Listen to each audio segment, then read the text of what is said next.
Hello artists! Today we are glazing our pottery. So I made this sundial and there are a couple little spots on it that are a little sharp, so I'm just being really careful with my fingers not to cut myself on anything that might have a really sharp edge. I tried to smooth it out as much as possible, but you know, I did my best. So this has been bisque fired, which means it's been fired one time and it's pretty hard, but I'm still being really gentle with it. If I were to drop it, it would break, definitely. Just like a mug or a plate at your house, if you drop it on the floor, it will probably break. So we're gonna be really gentle with these objects. I am not going to glaze the bottom. I'm gonna say that again. I am not glazing the bottom. I'm gonna leave the bottom blank.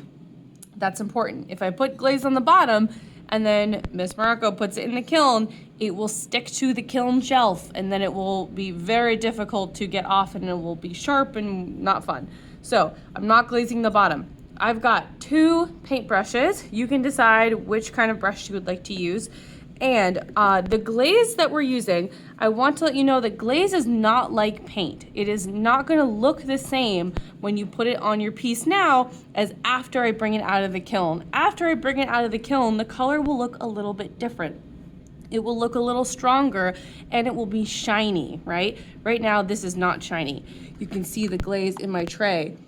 It is sort of thick, like ketchup, but it is not shiny, right? It's just kind of a flat color. So this is green, and if I were to read the directions, which you should always read the directions, it says to apply 3 coats for full coverage. All right, so if I want a nice strong color, I'm gonna make sure I put more than 1 coat on there. I'm gonna try to get 3 coats on it. So I'm gonna start at the top and work my way down. I'm gonna start with the color blue. You can kind of tell what the colors are. So we've got blue, purple, and green. Those are the cold colors. And then I've got red. It looks like pink, but it's red, yellow, and orange here. Those are the hot colors. So let's see, I'm gonna start with blue. I'm gonna dip my brush in the tray, bring a little bit of the glaze onto my brush. I'm gonna apply it right on. And you'll notice it goes on kind of thin, so you'll see why we need those 3 coats. The clay right now is really absorbent, so it will absorb all of this glaze that you're putting on, and that's good. That'll help the color stick to your piece.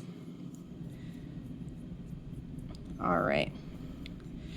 I'm also going to be careful of how many colors I put on this piece. If I were to try to add lots and lots and lots of colors and mix it all up like paint, it would turn out really gross looking. Just like if we use too many colors on paper, it turns muddy, and we don't want any muddy colors. So I'm not gonna layer any colors, I'm not gonna mix them together, I'm just gonna paint them right on, nice and smooth and easy.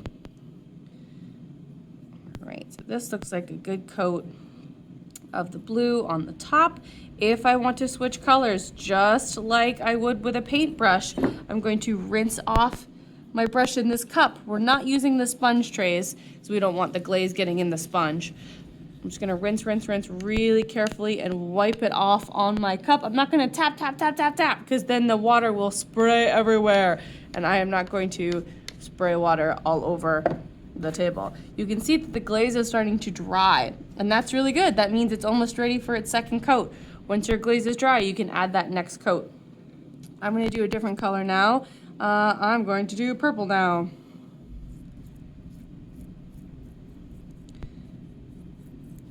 The purple is pretty light, so I definitely want to make sure I do 2 coats of this.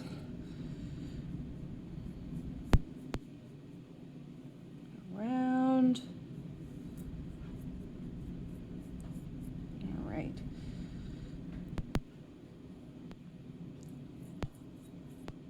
Da-da-da-da. There we go. I want to get in all the little marks I made, pushing my paintbrush in there carefully. All right, rinse again. Okay, rinse my brush, here I go. I'm going to add that second layer of blue on, and now I cannot see the clay at all. It really adds a good coverage. I think that's probably pretty good.